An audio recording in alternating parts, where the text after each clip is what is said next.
So it's becoming pretty clear that the government is going to use their costly budget as an excuse for costly elections. But there is an alternative. They could bring in what Conservatives are calling for, and that is an affordable budget for an affordable life for Canadians. It's quite clear the government doesn't want to, Mark Carney doesn't want to be held accountable for all his broken promises, so he's trying to distract from the fact that his costly deficits are driving up costs for Canadians, driving up prices, making life much more expensive for hardworking Canadians. Conservatives have a different approach. We have an optimistic, hopeful approach for the future, where a government presents an affordable budget that will make life affordable for Canadians.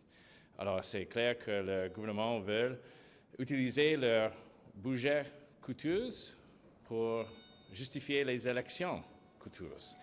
C'est clair que Mark Carney ne veut pas être tenu comptable pour ses promesses brisées et qu'ils veulent utiliser un budget coûteux avec un déficit très grand qui va augmenter le coût de la vie pour cacher ces promesses brisées. Les conservateurs ont une approche différente. Un budget abordable pour une vie abordable. Merci beaucoup. Thank you. Mr. Scheer, we're coming up on the budget, and the government's about to hand billions of dollars to 3 new special operating agencies that they have developed to do big projects, housing, defence, procurement, etc.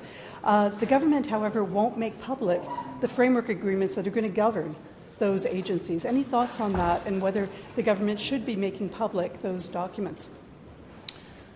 Well, we've seen this track record before from this government. Massive new costs that drive up the cost of living for Canadians without any transparency or accountability. So we'll see what they actually propose.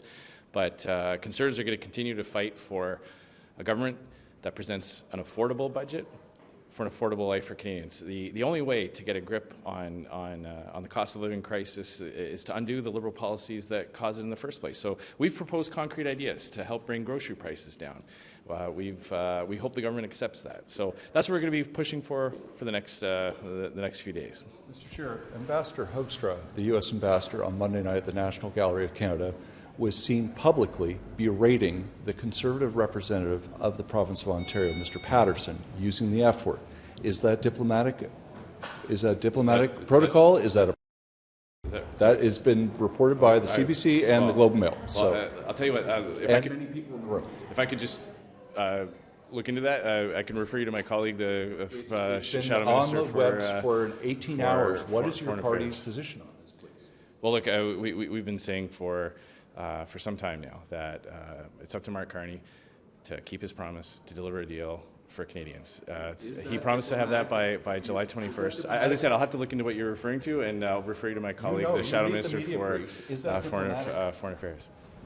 This idea that the Liberals aren't negotiating, I mean, you're not going to obviously betray confidences, but is there any good faith sign from the government that they don't want an election? Like anything, any carrier pigeons, like anything are they doing that? Well, you know. We want them to do, but I'm asking, like, behind the scenes, is there any cross-the-floor conversations that are happening?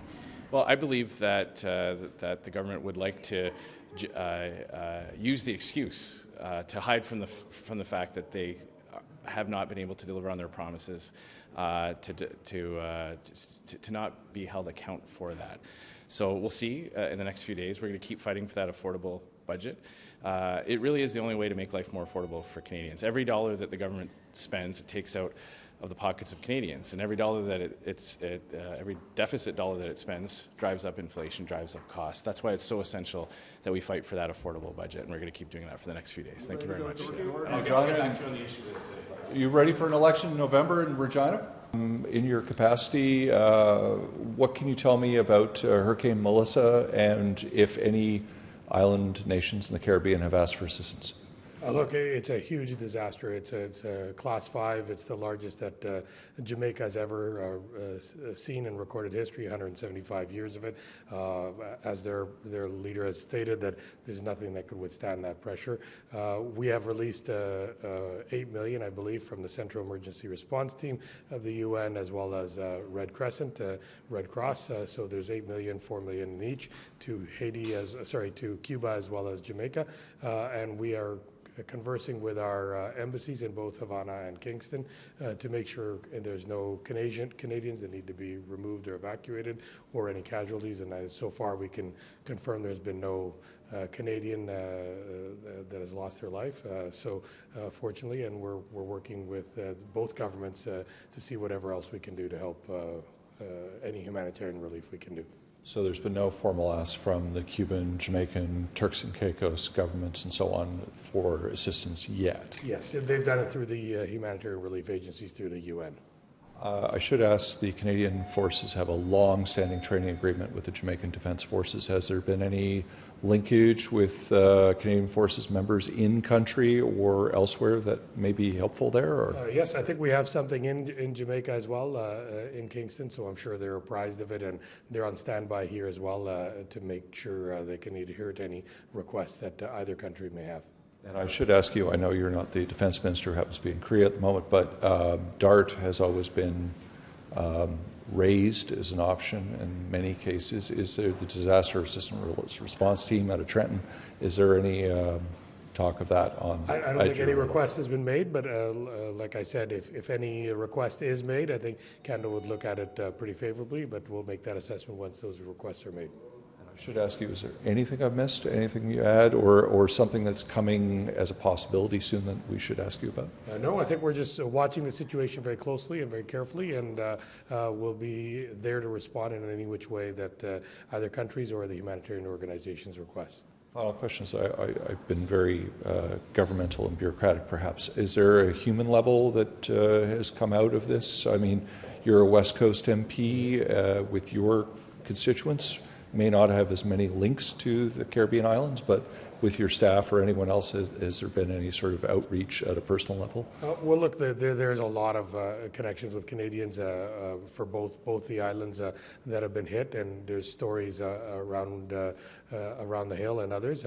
I think they're all monitoring it very closely and keeping their fingers crossed, praying and making sure they can help in any which way. But fortunately, nothing tragic or has been witnessed by anybody that I know in the circles here. But we're again monitoring it very closely, and our hearts are with those that have family and loved ones there. Thank you very much. Good to see you. Thank you. The U.S. Ambassador berated Ontario's representative at the National Gallery Monday night, including using the F word in this discussion about Mr. Ford. Many people heard it. Is this diplomatic behavior? I just got to ask you. I'm not going to comment on the way he's sending the message, but one thing I can tell you is that we had a mission in Washington early September with my leader, François Blanchet, and the word in Washington was the same kind of message. So we were hearing that the way Doug Ford was acting was not the best way to have discussion and conversation about the negotiations that are coming forward with us. So that is a real problem. I mean, then the ambassador is sending the message the way he wants, but it's not the first time we hear such things. So, tu préfères en français le même quand votre mission est à Washington? Oui. Il y a le message qui est très Ce qu'on a entendu, ça ne me surprend pas maintenant, la façon dont il a livré son message, l'ambassadeur, je ne commenterai pas là-dessus, ça lui appartient.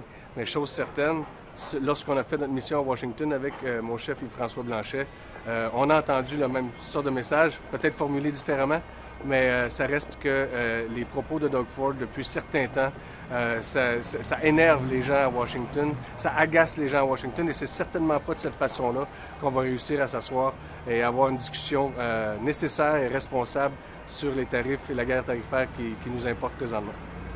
Merci.